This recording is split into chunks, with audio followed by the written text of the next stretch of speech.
So I wanted to make this example so absurd, so ridiculous that it's stuck in your mind forever, and it'd be a distinction and an understanding that you could use for the rest of your life in all things that you do. And it's called How to Stop Punching Little Old Ladies. So first things first, I want you to imagine that a little old lady is standing right in front of you. She's a sweet, kind, lovely old lady. And you have to arc up and punch her in the face. Now, if you had that in mind, you would not want to punch that old lady, or your punch would be very weak. Now imagine if you had to punch a boxing bag as hard as you could to save that old lady's life and to look after her grandchildren for the rest of their lives and to make $1 million for your family. How hard are you punching that boxing bag? You're gonna boom! You're gonna hit it as hard as you can. And the whole point here is that the ideas inside of your mind, inside of your being, determines the strength of action you take in reality in life. If you are out here trying to go after something, trying to achieve success, and in your mind you're punching an old lady, there's something, an idea inside of you that's weakening your power. It means your punches are going to show up weak.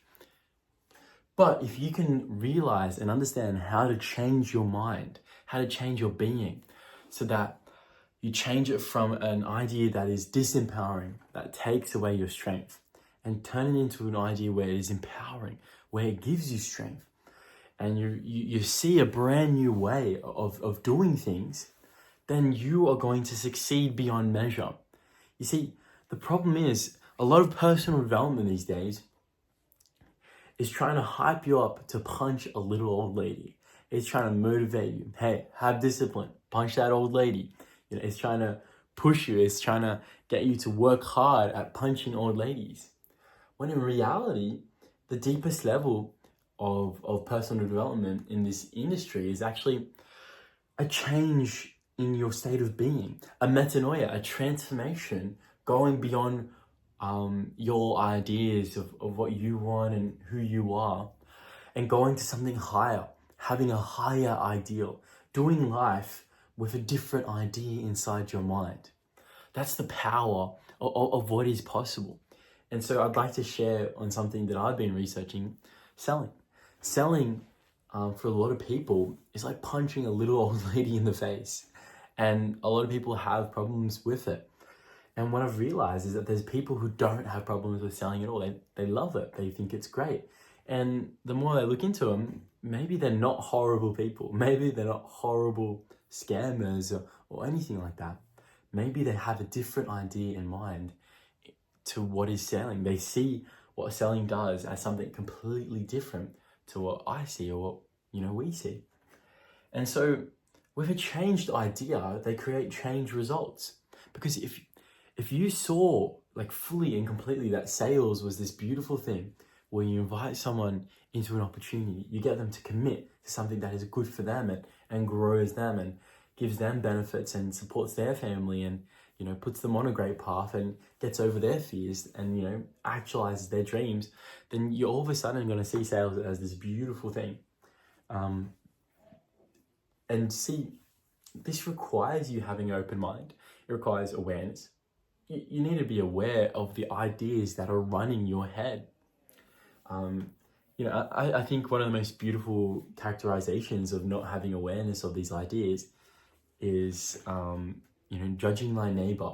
The judging thy neighbor kind of process. So you're looking in someone, like you see a little speck of wood in someone else's eye when there's a plank of wood in your own eye, right?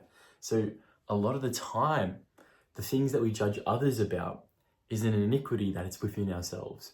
So if you see someone like a salesperson as greedy, it's because deep within you, you have a sense of greed, you have a sense of lack. And if you see a salesperson as manipulative, then you need to have the courage to see your own manipulation. And that's why judgment is this really dangerous thing. Because if you pin a judgment or an idea of being onto someone else, it cuts both ways. It's going to be pinned on you. If you believe something about someone and you don't see the innocence, then you're not going to see the innocence within yourself. And so what you measure out for others is what will be measured back to you. And it's so practical, so important that you go ahead and learn to forgive. Learn to forgive the judgments of yourself. Learn to forgive the judgments that you've placed on others, and be in a really forgiving state, because the more forgiveness that you have, the more freedom that you create. And so the path through to stop punching old ladies is forgiving the ideas that you are punching old ladies. It's forgiving the judgments that limit you and that weaken your power to attack and to create incredible things in life. And so, you know, this is a universal concept.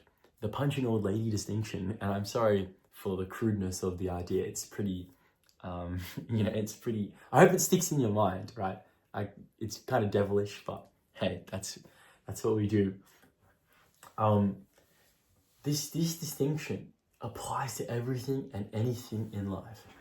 It could apply to a job interview. It could apply to an application. It could apply to an email. The being from which you take action actually has more leverage and power than the action that you take. Who you are and who you are the ideas inside of your head, the ideas that you believe and that are always occurring. And there are ideas which are better than others. So be ready to look within yourself, look for your own iniquities.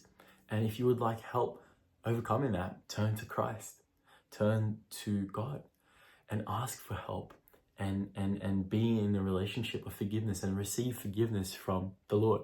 This is a powerful way of doing it. And if you'd like help with coaching and doing these sort of things, you can always reach out to me. Just shoot me a comment and I'll send you a link and we can organize something. And it's all in good fun. It's all in good fun. And the more that you come from a space of love, the more freedom that you have, because you know you're coming from love.